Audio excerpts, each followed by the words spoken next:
kuno dikenal dengan Pawitra, sebagaimana kemudian berita dari prasasti Cunggrang yang dikeluarkan oleh Rakehiman, harta karun yang disembunyikan dalam tanah. Dahulunya ini ditemukan di dalam sawah, yang ada semacam artefak yang sangat penting. Coba kita telusuri.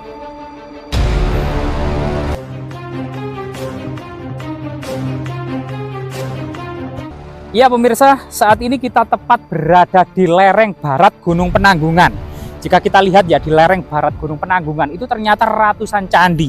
Misalnya via Kedungudi ya, tidak jauh dari sini. Itu ada Candi Carik, Candi Lura, kemudian Candi Wisnu, Candi Siwa, Candi Guru, Gua Botol, bahkan ada Candi Kamah ya yang tersembunyi di semak-semak gitu. Itu via Kedungudi. Jika kemudian ke kiri dari Candi Lura, itu kemudian ada Candi Gentong, Candi Pura. Kemudian ke bawah ada Candi Putri, ke atas lagi ada Candi Yuda. Dan ini adalah yang bisa dilewati melalui Kedungudi. Jika lewat Jolotundo banyak sekali ya, ada candi gua-gua pertapaan. Selain kemudian ada candi yang termegah, petirtaan termegah yang dibangun pada abad ke-10 yaitu Jolotundo ya, yang sangat identik dengan nama Udayana, Raja Pulau Bali. Kemungkinan memang ada hubungan yang sangat mesra antara Jawa Timur dan Pulau Bali di abad ke-10. Jadi gunung yang sangat luar biasa sekali, merupakan gunung paling keramat di dunia dengan ratusan situs percandian yang tidak ada di dunia lainnya. Nah, ini sesuatu yang sangat luar biasa sekali. Ini kita di Kebun Telo, kita coba menelisik ya jejak-jejak peradaban kuno. Kemungkinan ada semacam fragmen tembikar keramik Tiongkok. Namun di sana menurut cerita tutur warga masyarakat ada artefak yang sangat penting, sangat langka, ada duanya. Berbentuk kemudian bulat silindris, ada lubang di tengahnya. Lah ini sangat penasaran ya kita. Selain kemudian coba kita akan nanti melihat beberapa jejak artefak atau batu lainnya. Sambil menikmati Gunung Penanggungan ya yang rimbun gitu ya. Yang satu puncak ini ternyata diapit 4 puncak rendah. Jadi puncak gunung yang tengah itu namanya Gunung Penanggungan. Dan di sebelah barat ini ada puncak Bekel yang lebih rendah, ada Saraklopo. Di sana ada Gajah Mungkur, ada Kemuncup.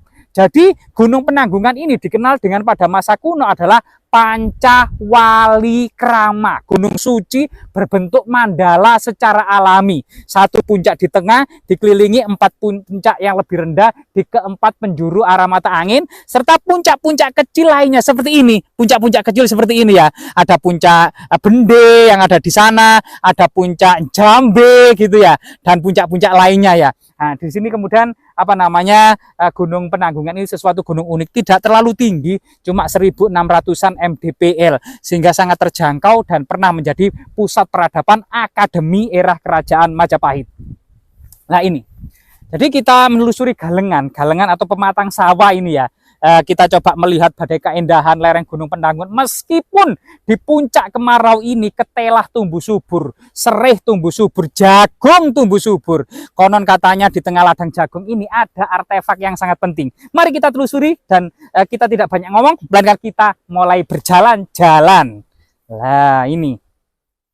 Lah di sini mungkin ada artefak ya. Coba di ini. Nah ini di tengah tanah ini kemungkinan ini adalah fragmen batu bata kuno ya. Nah di sini ada batu-batu aneh ini ya. Nah ini kayak fragmen arca gitu loh ini. Kayak fragmen arca ini. Nah ini masih di sawah warga. Jika kita lihat di kerakal-kerakal ini juga ada ya fragmen-fragmen pecahan tembikar ya, atau kemudian keramik gitu ya. Lah seperti ini. Ada fragmen-fragmen tembikar kuno ya, yang diduga di area ini kemungkinan dahulunya ada semacam pemukiman kuno. Nah ini, ayo kita berjalan terus. Nah berjalan terus ya, mengelilingi dan dikelilingi. Bagaimana kemudian kesuburan luar biasa memang Pulau Jawa ini, sehingga kemudian para pujangga-pujangga luar negeri itu mengatakan Pulau Jawa ternyata adalah secuil tanah surga. Pisang itu tumbuh subur, pete, buah naga, durian yang banyak. Ini pohon durian banyak di sini. Nah, di sini di lereng Gunung Penanggungan itu banyak pohon durian. Bahkan desa Duyung itu terkenal sebagai desa sentra durian. Nah ini. Nah, sekarang kita berada di Desa Penanggungan. Diduga Gunung Penanggungan ini diambil dari nama desa ini, Desa Penanggungan ya. Nah, ini kemungkinan nama desa ini benar-benar diambil dari nama desa ini. Desa terdekat dari lereng Gunung Penanggungan, namanya Desa Penanggungan, menjadi kemudian nama Gunung Penanggungan yang dahulunya gitu ya. Dahulunya pada masa kuno dikenal dengan Pawitra, sebagaimana kemudian berita dari prasasti Cunggrang yang dikeluarkan oleh Rakehinu Empu Sindok tahun 929 Masehi ya, yang ada di lereng timur pegunungan Gunung Penanggungan ini. Nah, ini prasasti Cunggrang menyebut banyak sekali kemudian istilah-istilah yang berhubungan dengan tempat suci ya, misalnya Sangjang Patapan, Sangjang Asrama Patapan. Jadi asrama para pertapa I Pawitra di Pawitra. Kemudian Sangjang Pancuran I Pawitra, jadi Sangjang Pancuran, kemungkinan sumber tetek yang dimaksud.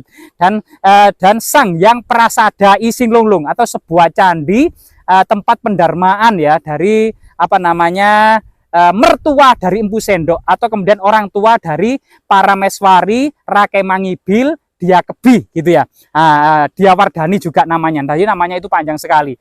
Yaitu Rakemangibil, para Meswari Diakebi, Diawardhani juga ya itu dan nama ayahnya permaisuri ini bernama Rakyat Bawang. Nah, nama yang cukup unik ya, Rakyat Bawang. Nah, ini coba kita terus melanjutkan perjalanan kita.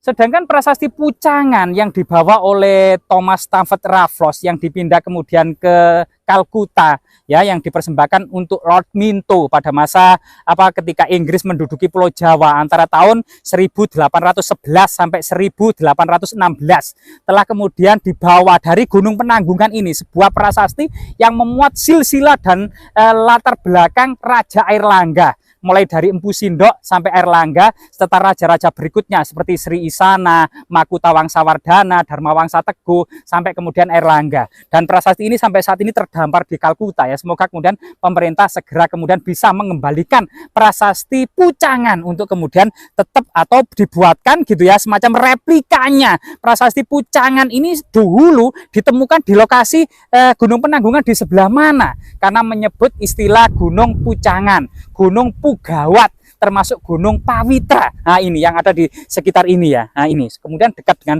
petirtaan Jolotundo. Nah, ini luar biasa sekali.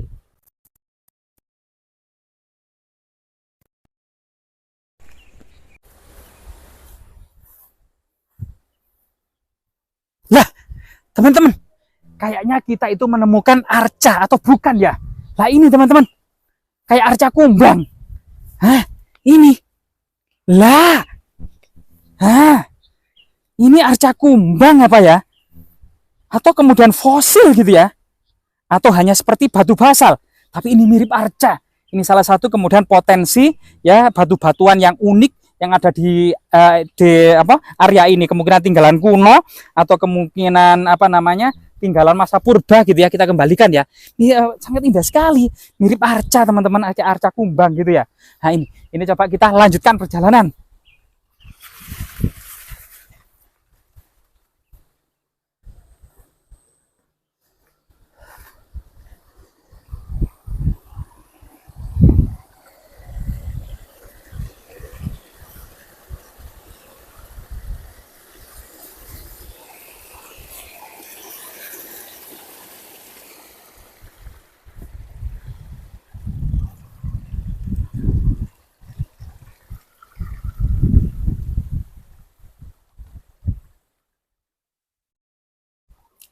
Lah, kelihatannya di dekat kita itu lewat situ gitu ya, itu ada semacam gentong batu raksasa yang kemungkinan pada masa lalu entah untuk kemudian sebagai sarana profan ya, untuk menampung air untuk kebutuhan sehari-hari, misalnya untuk minum, makan, atau kemudian kebutuhan untuk memasak, atau sebenarnya gentong ini memuat air suci ya, semacam air suci untuk kemudian semacam yang dijaga oleh seorang maharsi atau mahapertapa atau mahayogi yang kemudian di situ menjamu para tetamu atau para murid atau cantri atau sastrinya, atau kemudian brahmacarin gitu ya. Dan kita kurang tahu, termasuk kemungkinan gitu ya, gentong ini untuk menyimpan harta karun yang disembunyikan dalam tanah. Dahulunya ini ditemukan di dalam sawah yang kemudian semacam bajak itu tergasruk. Nah, tergasruk itu apa ya?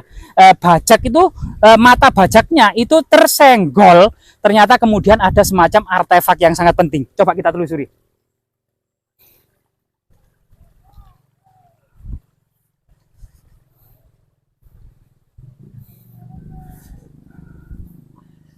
Nah, di sini teman-teman. Nah, nggih, rahayu, rahayu, rahayu. Jadi kita coba bersihkan ya, kita cabut rumputnya. Nah, ini ternyata ada temuan yang sangat luar biasa sekali dalam bidang artefak maupun sejarah kerajaan-kerajaan terdahulu seperti sejarah kerajaan Majapahit gitu ya. Ini ditaruh di atas batu besar yang kemungkinan batu besar ini juga terpahat gitu ya. Jadi coba kita bersihkan secara keliling lagi. Nah, ini batu besar yang sangat misterius serta gentongnya ini juga sangat misterius gitu ya. Rahayu Mbak, coba kita bersihkan Mbak, sehingga kemudian batu ini luar biasa sekali gitu ya. Dan dalamnya loh, banyak kaki yuyu yang bergeletakan. Nah, banyak kaki yuyu yang bergeletakan ini ya. Nah, ini. Nah, jadi rahayu, rahayu, rahayu. Wong wilaheng sekaring jagat bawana langgeng, sekaring kajang, sekaring mayang. Mbah putunipun sowan. Jadi semoga kita selalu diberikan oleh leluhur kita energi positif bagi kita ya. Dan kita dipertemukan dengan orang-orang baik dan dijauhkan dari orang-orang jahat. Ternyata dahulu cerita masyarakat gitu ya, ketika membajak di tengah persawahan ini ternyata bajaknya itu kemudian semacam mengenai ya, mata bajaknya itu mengenai sebuah batu yang ternyata berlubang, yang kemudian dipindahkan untuk tempat yang lebih yang lebih recommended daripada berada di tengah sawah, yang sehingga kemudian ternyata batu ini adalah tinggalan peradaban kuno, diduga era kerajaan Majapahit ya, karena lereng barat dari Gunung Penanggungan ini banyak sekali tinggalan-tinggalan era kerajaan Majapahit, misalnya Candi Slokelir gitu ya, masa Ratu Suhita, atau bahkan mungkin lebih tua dari itu karena dekat dengan Candi Jolotundo yang dibangun tahun 977 Masehi. Katanya dari Purbakala waktu setelah dinaikkan ke atas batu ini. Oh, banyak ditinjau Purbakala, namun sampai saat ini tidak ada tindak lanjut gitu ya. Tahu dibawa ke Trowulan dan dibeli gitu ya, ataukah mungkin dilindungi dalam sebuah cungkup dan Bapak diangkat sebagai pegawai negeri untuk menjaga ini. Biasanya itu Pak, juru peliharanya seperti itu. Malah lebih baik seperti itu Pak.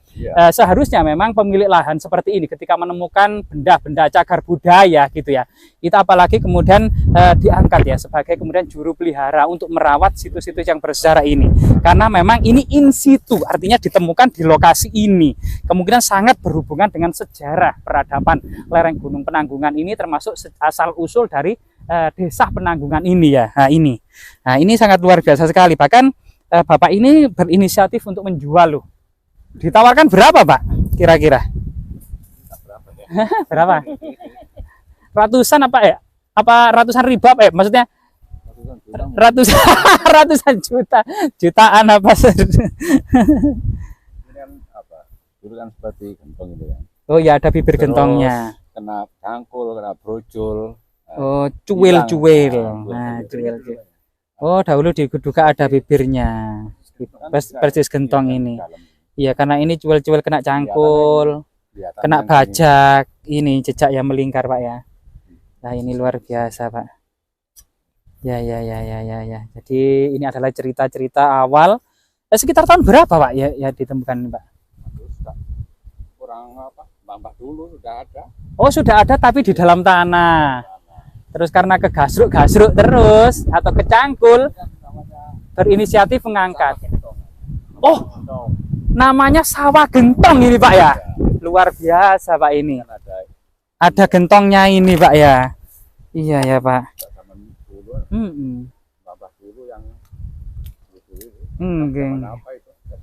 Iya, zaman Majapahit lah minimal Pak, zaman Majapahit, zaman kerajaan-kerajaan ya, yang seharusnya tentunya negara kita sudah modern ya, dan perhatian terhadap sejarah, bagaimana founding father misalnya Bung Karno dulu, Jasmira, jangan sekali-kali melupakan sejarah atau jangan sekali-kali meninggalkan sejarah ya.